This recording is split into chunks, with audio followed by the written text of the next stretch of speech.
What's up YouTube, this is GalacticGod and welcome to another episode of Yugioh Chat. This is for Sunday, November 15th, 2015. This of course is my weekly podcast type of series where I talk about all things Yu-Gi-Oh that has happened throughout the week.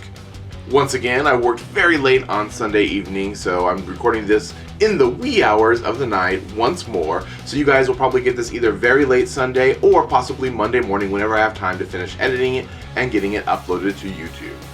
Also, let me quickly apologize for the lack of videos on my channel this week. I've just had a very hectic time over this past 7 days. Been doing a lot of stuff work related as I'm getting ready to start a new job, as well as a lot of personal family stuff that's been going on in my life. Anyhow, with all that said, let me get on to the Yu-Gi-Oh news. One of the biggest things that's actually happened this week was that the Yugi's Legendary Decks box finally came out to us. And I know there's a lot of people out there really excited about this new product, but for me personally, I am quite underwhelmed by it. Now, I'm probably going to make a separate video kind of explaining my reasonings behind that statement, but for the most part, I really felt like it wasn't that good of a buy.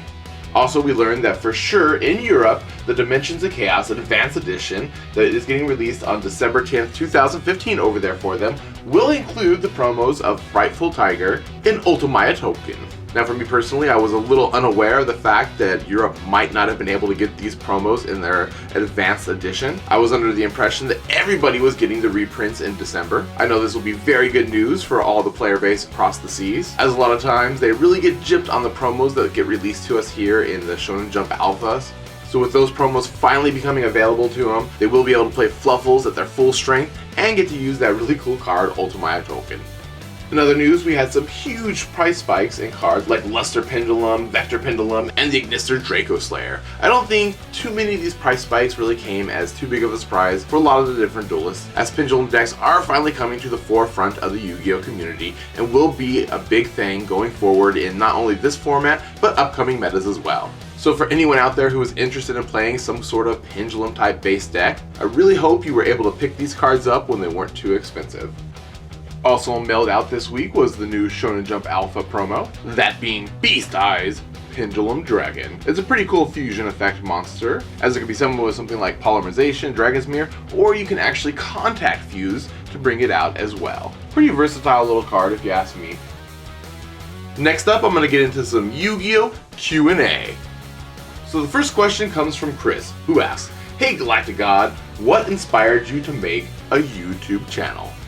Now, a long time ago, when I first started going out with my wife, who was then my girlfriend, I would talk to her all the time about wanting to buy multiple boxes of Yu-Gi-Oh! Just to see if you could make your money back off of the cards that you would pull from within them. But I never really had the cash to kind of go out and buy lots of boxes at one time. So one day after we were able to get our financial aid for school, she came up with the idea of us just going down to Frankenstein's, which is kind of like this local collectible kind of warehouse where you can buy a lot of different Yu-Gi-Oh! Product at a much more discounted rate, way less than retail. So we went down there with a few $100s and we bought about 5 or 6 boxes of Yu-Gi-Oh! And lo and behold, we were not only able to make our money back, but get a pretty sizable profit from it as well. And that kind of started our little venture into buying Yu-Gi-Oh! In large amounts, really by the caseload after that. Whenever a new set would come out, we would buy quite a few cases of it, open all the product, and then sell a good portion of that up on eBay. I would keep, a lot of the cards that I liked and enjoyed and wanted to build decks from, or just use in general, and everything else we would kind of post up on eBay and sell. This not only allowed me to build a huge collection of cards, but it also allowed me to stay up to date with all the current decks, and basically play Yu-Gi-Oh! For free, as I wasn't really investing any new money into the game. I was only recycling the money that I would make off of the previous case. Anyhow, I had a lot of friends who of course knew I was doing this, and one of them suggested that I actually film us opening the case and post it up on YouTube. And at first I thought he was crazy because I was like, no one's gonna want to watch me open a bunch of product. So he then went over and pulled up a bunch of Yu-Gi-Oh! Videos on YouTube for me to see, and of course I saw that product openings up on YouTube were not only very popular, but they were actually pretty engaging and entertaining to watch. He then pointed out that nobody was really buying cases of Yu-Gi-Oh! At least at the time when I first started making videos, and he thought it would be pretty cool for everyone to be able to see what that actually looks like. So the next case that I was going to buy was Storm of Ragnarok, and I decided that I was going to go ahead and try and record an opening of that. And thus, my first video up on YouTube was made, and here I am today. The next question comes from Sean, who asked, "Hey GalacticGod, is your son going to be picking up Yu-Gi-Oh! Or any other card games?" and oh, the dream of having my son play Yu-Gi-Oh! Unfortunately, he just is not into the game whatsoever. I've tried to kind of go over the rules and teach and get him to actually duel games with me, but he's just not into it whatsoever. At one point in time, he used to collect Pokemon cards, although he never really played the card game. He played it on the DS and whatnot, but he liked collecting the cards, but he never got into the game itself. Apparently, TCGs are just not his favorite thing to do.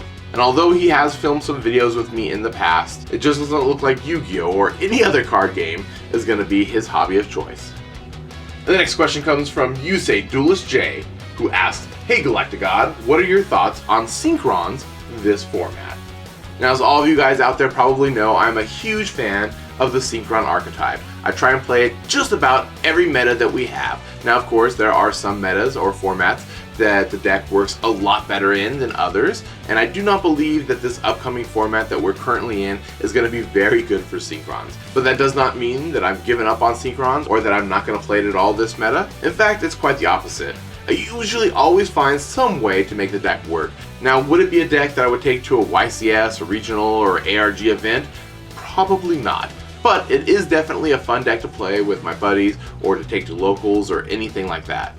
So for those of you guys who are looking for my updated Synchron build, I should also hopefully have that up on my channel within the next week or so. Now the next question comes from Yugioh GX, who asks, "Do you think that pendulum summoning is too OP or broken?" Now realistically, whenever a new mechanic is introduced into the game of Yu-Gi-Oh!, there's a large amount of the player base who just rallies against it right away. Now it is true that Konami does release these mechanics to not only shake things up and kind of keep the game innovative, but for a lot of duelists, a new mechanic is almost sacrilege.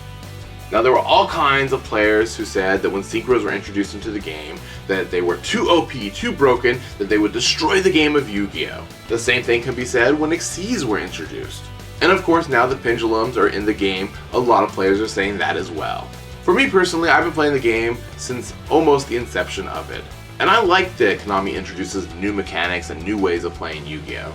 I think it definitely keeps the game very fresh and interesting, and keeps it from going stale. I mean, if the game remained the same forever, it would be something like Uno or Monopoly or something that you play just once in a while with your friends. It wouldn't be a game that captivated you and kept you playing it week in and week out. And although pendulums are very strong at the moment, I don't think they're going to kill the game. I think they're just something new that the players have to get used to. So the final question this week comes from Abe, who asked, "GalacticGod, I would love to see you make more duel videos on your channel. It was the first thing that got me hooked back in the day, and it's very helpful to see different strategies and deck variations used by different duelists." Now, as I've kind of mentioned in previous videos in the past, unfortunately I'm not able to do quite as many duel videos as I was once able to. This mostly stems from my weird schedule that I have between my current job and probably my second job that I'm about to get. Not only that, a lot of my friends that I used to record playing Yu-Gi-Oh! With gotten different jobs themselves, and it makes it very hard for our schedules to kind of mesh together. Anyhow, hopefully I'll be able to get some more duel videos for you up on my channel as soon as I can. Unfortunately though, I'm just not exactly sure when that'll be. Alright YouTube, and there you have it. Thanks to everyone who sent in questions for this week's Q&A. Remember, if you have any questions that you wish me to answer, whether they be about Yu-Gi-Oh!, YouTube, or myself personally, you can leave them down in the comment section below, and I will try and answer as many of them as I can in next week's podcast. And I guess that's all the Yu-Gi-Oh! I have for you this week. This is GalacticGod,